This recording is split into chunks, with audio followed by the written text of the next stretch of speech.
सभी को नमस्ते। आज की हमारी वीडियो रहने वाली है एक ऐसी वीरांगना के बारे में जिनका इतिहास में अगर हम जिक्र देखें तो उनका नाम झांसी की रानी महारानी लक्ष्मीबाई से भी पहले लिया जाता है।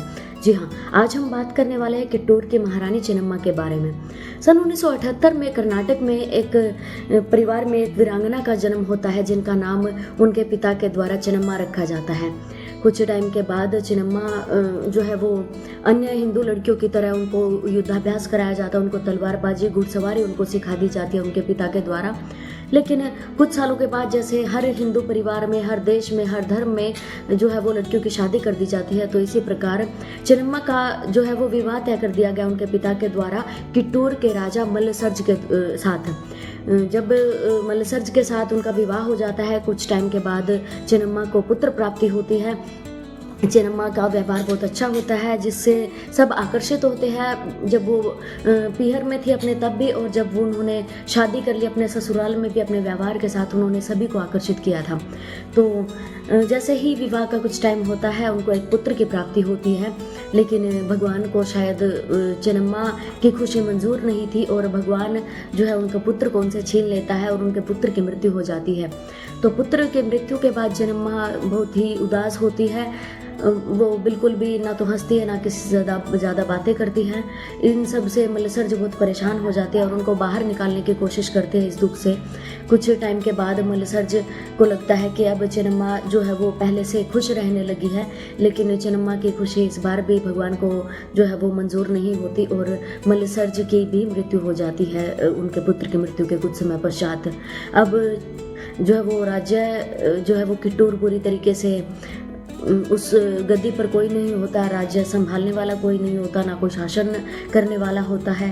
तो चेन्नम्मा अब सोचती है कि किट्टूर की प्रजा का ध्यान कौन रखेगा अब, क्योंकि अंग्रेज जो है वो बाज की तरह नज़र गड़ाए बैठे थे कि किस राज्य का राजा जो है वो मर जाए और हम उस पर जाकर अपना अधिकार कर ले। तो हड़प नीति जब अंग्रेजों ने चलाई हुई थी और अंग्रेजों का एक रूल था कि अगर किसी राज्य को कोई उत्तराधिकारी नहीं है तो अंग्रेज उस राज्य को अपने राज्य में मिला लेते थे। लेकिन मल्लसर्ज की एक किट्टूर की जो पहली रानी होती है, यानी कि चेन्नम्मा से पहले मल्लसर्ज की एक पत्नी होती है जिनसे उनको एक पुत्र प्राप्त होता है जिनका नाम शिवलिंग होता है, लेकिन वो इतने निपुण नहीं थे कि वो एक राज्य को चला सके। तो चेन्नम्मा कोशिश करती है कि वो उनको निपुण बनाए, उनको सिखाए कि कैसे राज्य चलाया जाता है। तो चेन्नम्मा उनको बताती है, उनको इस योग्य बनाती है कि वो किट्टूर का शासन संभाल सके। तो अब शिवलिंग जो है वो राजगद्दी पर बैठ जाते हैं, लेकिन शिवलिंग जो है वो नहीं निपुण होते और वो किसी न किसी कारणवश राज्य को अच्छे तरीके से नहीं चला पाते। तो अब किट्टूर का राज्य जो है वो अंग्रेज अब पूरी तरीके से इस कगार पर आ चुके थे कि अब वो किट्टूर को अपने राज्य में मिला लेंगे, क्योंकि किट्टूर एक धन से परिपूर्ण राज्य था। बहुत ज़्यादा खुशहाली थी उस राज्य में, बहुत ज़्यादा मतलब आप लगा लो कि किसी भी चीज़ की कमी नहीं थी। राज्य की पर जो है वो बुरी नज़र अंग्रेजों की थी कि कैसे इसका धन जो है वो लूट कर अपने राज्य के लिए यूज़ करें। तो चेन्नम्मा अब बोलती है कि अगर अंग्रेज अपने राज्य में किट्टूर को मिला लेना चाहते हैं तो वह ऐसा कदापि नहीं होने देगी, और चेन्नम्मा जो है वो किट्टूर की गद्दी पर बैठ जाती है।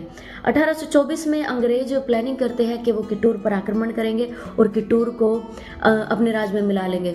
1824 में सारी जो है वो चारों तरफ से किट्टूर को अंग्रेजों के द्वारा घेर लिया जाता है। तो जैसे ही चेन्नम्मा को ये पता लगता है कि अंग्रेज आक्रमण करने वाले हैं तो द्वार जो है वो किले का बंद कर लेते हैं राज्य का किट्टूर के सैनिक।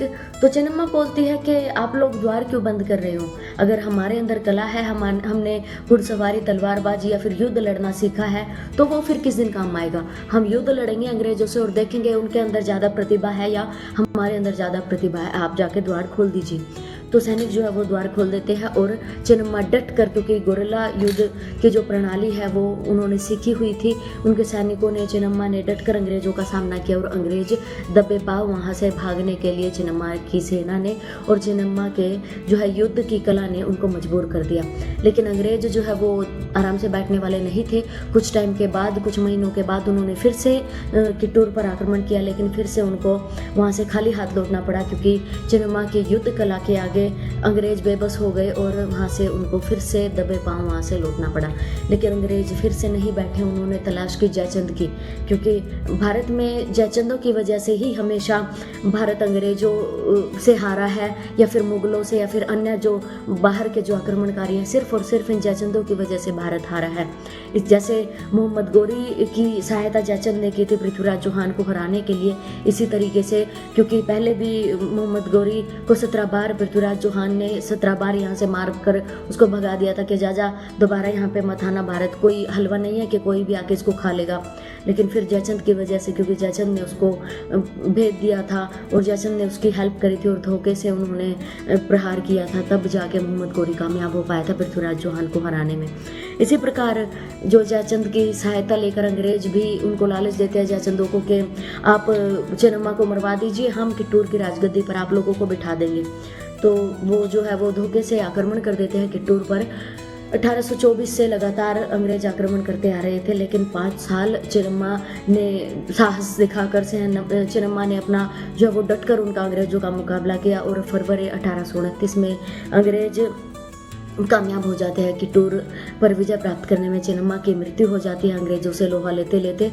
और 5 सालों तक आप लोग सोचिए कि कैसे उस वीरांगना ने अंग्रेज सैनिकों का, क्योंकि उनके पास तो आधुनिक हथियार होते थे, हमारे पास तो आधुनिक हथियार भी नहीं थे उस टाइम पे, सिर्फ अपनी तलवार के दम पर उन्होंने 5 साल तक अंग्रेजों को और अंग्रेजों की सेना को रोक कर रखा।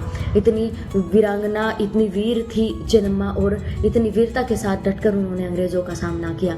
तो आजकल क्यों हम अपनी बेटियों को ये सब नहीं सिखाते, सेल्फ डिफेंस नहीं सिखाते?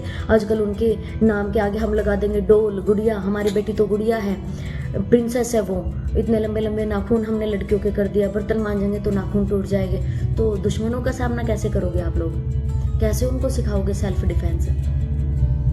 बहुत गलत है, क्योंकि हमारे धर्म में कभी लिखा ही नहीं है कि हम लड़कियों को गुड़िया बनाकर सजा कर रखें।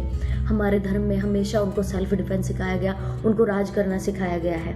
तो आजकल की लड़कियों को इंस्टाग्राम पर नचनिया बनाने के बजाय उनको सेल्फ डिफेंस सिखाइए, क्योंकि अगर आप लोगों को मुजरा ही देखना है तो आप लोग जाके कहीं भी देख सकते हैं। अपनी लड़कियों को इतना ही शौक आप लोगों को नचाने का, तो उन लोगों को आप मत पढ़ाइए लिखाइए। क्यों पढ़ा लिखा रहे हैं अपनी लड़कियों को आप लोग?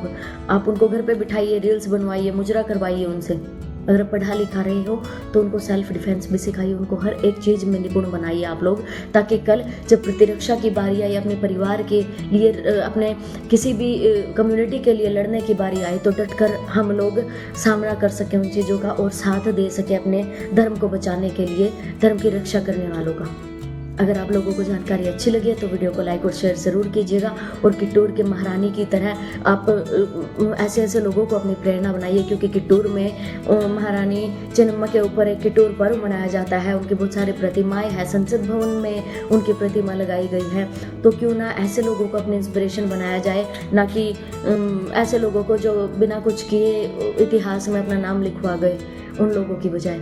अगर आप लोगों को जानकारी अच्छी लगी है तो कमेंट बॉक्स में अपना फीडबैक ज़रूर दीजिएगा, और वीडियो को लाइक और शेयर करना बिल्कुल मत भूलिएगा। धन्यवाद। जय श्री राम।